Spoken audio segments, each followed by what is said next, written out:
नमस्कार दोस्तों, आज हम इस वीडियो में डिस्कस करने वाले हैं भारतीय संविधान और लोकतंत्र की दो सबसे बड़ी गारंटी, वो है आर्टिकल 19 और आर्टिकल 20। तो जानने का प्रयास करते हैं कि क्या लिखा है आर्टिकल 19 में। तो आर्टिकल 19 के तहत भारतीय नागरिकों को 6 मूलभूत स्वतंत्रताएं प्रदान की गई हैं। ये स्वतंत्रताएं लोकतंत्र की नींव बनाती हैं और व्यक्ति को स्वतंत्र स्वतंत्र जीवन देने के लिए आवश्यक है। अब देखने का प्रयास करेंगे कि आर्टिकल 19 के तहत भारतीय नागरिकों को कौन कौन सी स्वतंत्रताएं दी गई हैं।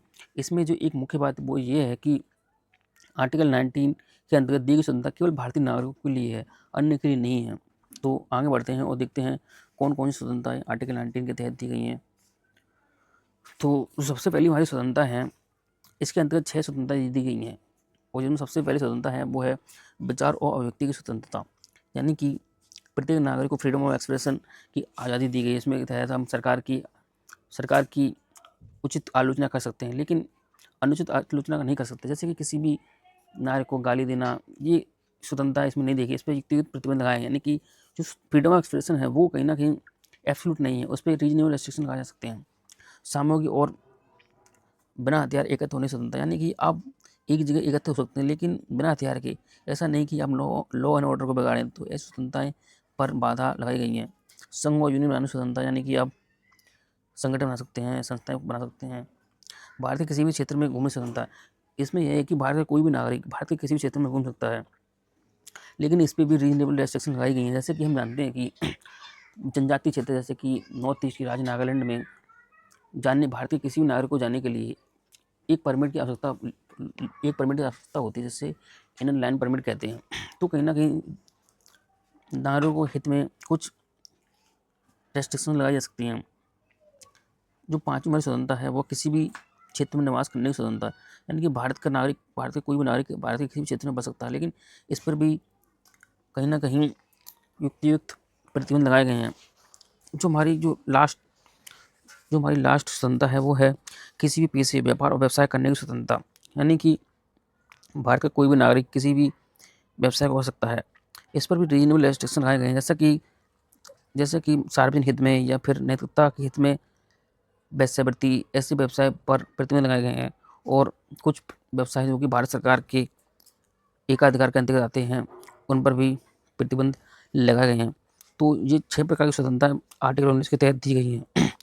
आगे बढ़ते हैं और देखते हैं इसमें और कौन कौन सी मुख्य बातें हैं। तो आर्टिकल 19 के तहत जो प्रतिबंध लगाए गए हैं उनके जो रीजन है वो है राज्य सुरक्षा के हित में प्रतिबंध लगा सकता है, सार्वजनिक व्यवस्था यानी लॉ एंड ऑर्डर के हित में, भारत की संप्रभुता और अखंडता यानी कि भारत की एकता और अखंडता के हित में नागरिकों की स्वतंत्रता प्रतिबंध लगाए जा सकते हैं। विदेशी राज्यों के साथ सौहार्दपूर्ण संबंध, यानी कि ऐसी स्वतंत्रता पर प्रतिबंध लगाए जा सकते हैं जो कि विदेशी देशों के साथ भारत के संबंधों को बिगाड़े। शालीनता और नैतिकता के हित में अदालत की अवमानना, मानहानि, अपराध को उकसाना। तो इन सभी रीजन के आधार पर आर्टिकल 19 के तहत दी गई स्वतंत्रता पर प्रतिबंध लगाया जा सकता है। तो हमने जाना कि कौन कौन से प्रतिबंध आर्टिकल 19 के तहत लगाए गए हैं। तो समरी के रूप में देखेंगे कि आर्टिकल 19 क्या कहता है। प्रतिबंध होना चाहिए युक्तियुक्त, यानी कि रीजनेबल रेस्ट्रिक्शन होने चाहिए, कानून द्वारा निर्धारित, मनमानी नहीं, यानी कि आर्बिट्रेटरी नहीं होना चाहिए, रीजनेबल होना चाहिए। ये आर्टिकल 19 के तहत कहा गया है। आगे बढ़ते हैं और देखते हैं, तो इसको समराइज करने का प्रयास करते हैं और देखते हैं कि इसमें समरी के रूप में इसमें क्या कहा गया है। तो अनुच्छेद 19 नागरिकों को बोलने, घूमने, कहीं भी रहने, कोई पेशा चुनने की स्वतंत्रता देता है, लेकिन एक सीमा में जो देश की सुरक्षा, सार्वजनिक व्यवस्था और दूसरे के अधिकारों की रक्षा करे। यानी कि आज़ादी दी गई है, लेकिन कहीं ना कहीं उस पर रीजनेबल प्रतिबंध, रेस्ट्रिक्शंस लगाए गए हैं। तो यही आर्टिकल का मूल सार है।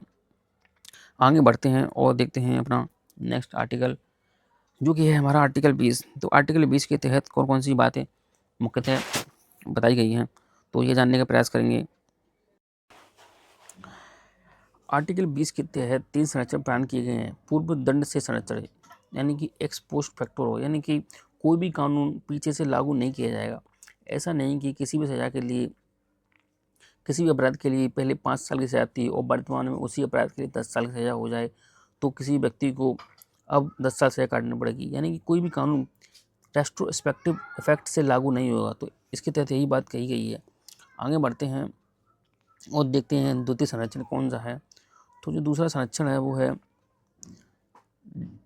किसी व्यक्ति को एक ही अपराध के लिए 2 बार मुकदमा चलाकर दंडित नहीं किया जाए। यानी कि किसी भी व्यक्ति को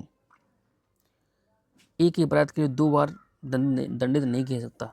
लेकिन इसमें एक मुख्य बात यह है कि सरकारी यानी कि सार्वजनिक मामले में 2 बार दंडित किया जा सकता है, क्योंकि इसमें एक जो कार्रवाई की जाती है वो विभाग द्वारा की जाती है, विभागीय कार्रवाई, और दूसरी कोर्ट के द्वारा।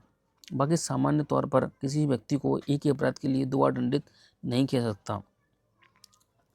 तो इसमें ये लिखा है। आगे बढ़ते हैं और देखते हैं तीसरा जो संरक्षण है वो है आत्मदोषारोपण के लिए मजबूर ना किया जाए। यानी कि किसी भी व्यक्ति को स्वयं के खिलाफ जबरन बयान देने के लिए मजबूर नहीं किया सकता। यानी किसी व्यक्ति को स्वयं के खिलाफ गवाही देने के लिए आप मजबूर नहीं कर सकते। तो आर्टिकल 20 के तहत ये 3 मुख्य संरक्षण किसी भी नागरिक और व्यक्ति, ये जो आर्टिकल 20 है वो नागरिक और व्यक्ति दोनों के लिए है।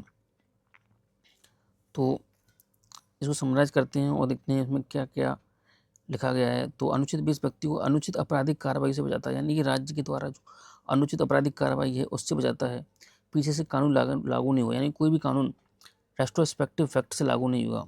एक अपराध पर 2 बार सजा नहीं होगी और खुद के खिलाफ गवाही देने के लिए जबरन मजबूर नहीं किया जाएगा। तो यही बात आर्टिकल 20 में लिखी गई है। तो इस वीडियो में इतना ही। अगर वीडियो अच्छा लगा हो तो लाइक करें, कमेंट करें और चैनल को सब्सक्राइब करें। धन्यवाद।